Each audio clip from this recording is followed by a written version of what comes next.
Hola, ¿qué tal? Mi nombre es Arami Manuel Susterski Sánchez, Grupo uno, Semestre uno. El día de hoy, pues hablaremos un poco del libro de John Henry Merriman, de la tradición jurídica romano-canónica, en la cual pues vamos a empezar que en el mundo existen tres tradiciones legales, que son el derecho civil, el derecho común y el derecho socialista. En este libro, más que nada, se ocupa más y es exclusivo del derecho civil. Antes que nada, también hay que señalar lo que es una tradición legal, y ya que es un conjunto de actividades profundamente arraigadas, históricamente condicionadas acerca del papel del derecho en la sociedad y de cómo se emplea. Esto quiere decir también que acerca de una organización u operaciones adecuadas de un sistema legal, acerca de la forma en la que se hace o deberían aplicarse, ya sea de forma en que se estudie, se perfeccione y enseñarse en el derecho. Cabe mencionar que la tradición legal relaciona un sistema legal con la cultura en la que es una expresión parcial. Por otro lado, un sistema legal es un conjunto operativo de instrucciones y procedimientos y reglas legales. Por lo general, las tres tradiciones se encuentran en vigor en naciones poderosas. La más antigua es la tradición del derecho civil, en el 450 a.C., a la par de la publicación de en las séptimas tablas de Roma. Hoy en día, la tradición legal más dominante en Europa y en el Occidente, tanto en América Latina y en partes de África y Asia, se puede decir que es la tradición del derecho civil. Es por eso que en el entendimiento del derecho socialista, muchas personas consideran que el derecho civil culturalmente es superior al derecho común. Sin embargo, esto carece de importancia ya que ha habido mucho debate desde hace ya tiempo por juristas de, obviamente, el amplio mundo de la abogacía. Ya como ya mencioné, se dice que la tradición del derecho socialista tuvo su origen en la época de la Revolución, ya que antes de este suceso, la tradición legal que dominaba era la del derecho civil, en la actitud socialista más que nada. A lo largo de la historia encontramos que en varias universidades se han tomado el derecho del Corpus Juris Civilis como modelo de la enseñanza para gente de toda Europa, que acudían a estudiar en las universidades italianas para después enseñarlo en las universidades de sus ciudades. Como segundo componente más antiguo de la tradición del derecho civil es el derecho canónico de la Iglesia, en la cual este tipo de derecho fue elaborado por la misma Iglesia para regular los derechos y obligaciones de sus fieles. Es por eso que así existían tribunales eclesiásticos para el derecho canónico, y para el derecho civil romano existían tribunales civiles. Este tipo de derecho influyó al jus común en las áreas del derecho familiar y sucesorio, al derecho penal y al derecho procesal. El jus comune era el derecho que era aplicado en gran parte de Europa. Es por eso que en varias naciones despertó el interés nacionalista por la identificación y la perseveración de las instituciones legales nativas. La tercera subtradición es la del derecho mercantil. Esta es tan antigua como el comercio, es obviamente el desarrollo principal en este caso en Italia, cuando tuvieron lugar las cruzadas en el área mediterránea, principalmente en Amafili, Genoa, Pisa y Venecia.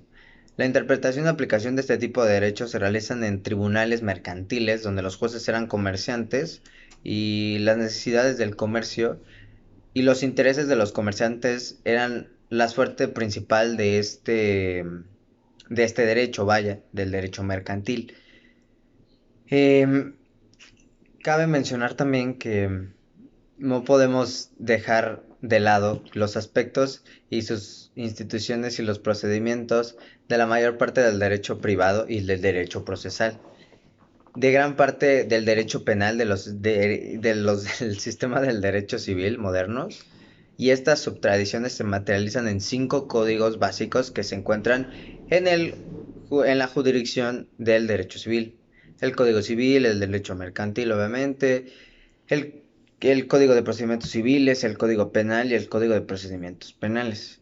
El derecho público de las naciones, del derecho civil de la actualidad, es gran parte producto de una revolución que fue en el occidente en 1776.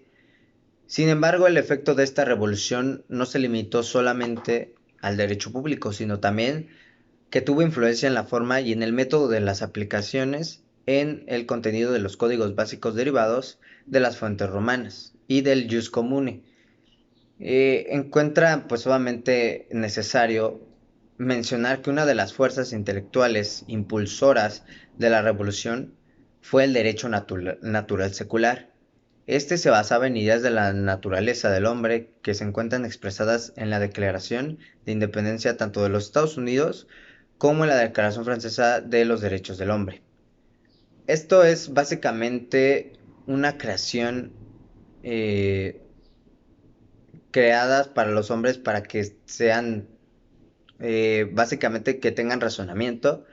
Obviamente ya que la aristocracia judicial era uno de los blancos de la revolución tanto en Francia debido a su incapacidad para distinguir entre la aplicación y la elaboración de nuevas leyes. Los tribunales obviamente se negaban a aplicar las leyes nuevas ya que las interpretaban de una forma distinta o frustraban los esfuerzos de otras personas para administrarlas. Es por eso que Montesquieu, entre otros, desarrollaron la teoría de que es la única forma de impedir los abusos. En esta clase era la superación del poder tanto ejecutivo como legislativo. Ya que frente al judicial, la revolución fue un gran paso hacia la glorificación del Estado secular. También la revolución se integró como fuerzas intelectuales, como los derechos naturales, también su separación de poderes, el racionalismo, perdón, el liberalismo burgués, el nacionalismo, el estaticismo y el antifeudalismo, ya que durante estas revoluciones todas las ideas fueron adoptadas con carácter de exageración, convirtiendo a las ideas de los dogmas y a la revolución en una utopía, en una utópica. La teoría de los derechos naturales generó gran énfasis en los derechos individuales de propiedad, de contrato, también en la distinción muy marcada entre el derecho público y el privado.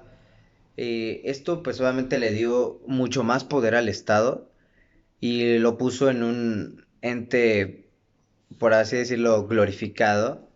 También lo que es la idea del nacionalismo y la del racionalismo se mezclaron, creando una teoría de derecho civil acerca de la que es la ley y obviamente mucho más adelante la estructura del gobierno feudal, que fue uno de los que fueron parte de, obviamente después fue la estructura del gobierno, la ineficiencia, perdón, la descentralizada, obviamente la estructura del gobierno descentralizada se fue desplomando frente a la necesidad de un sistema gubernamental en todo el eje de Europa.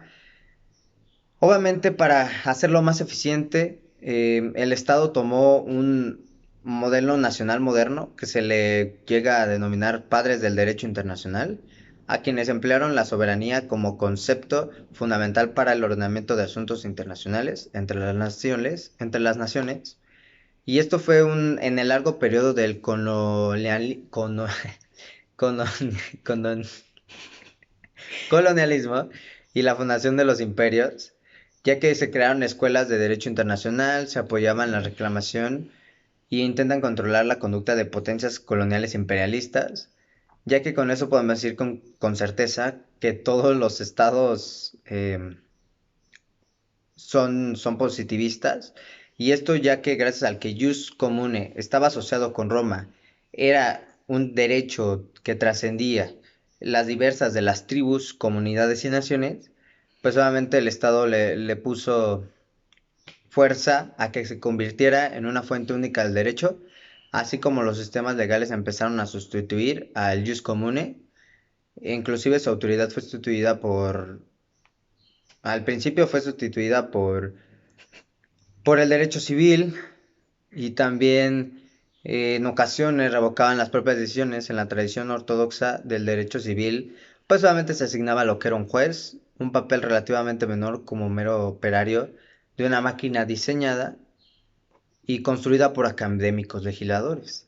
Esto realmente es lo que nos da a entender el libro de Merriman y pues esta sería mi aportación. Gracias.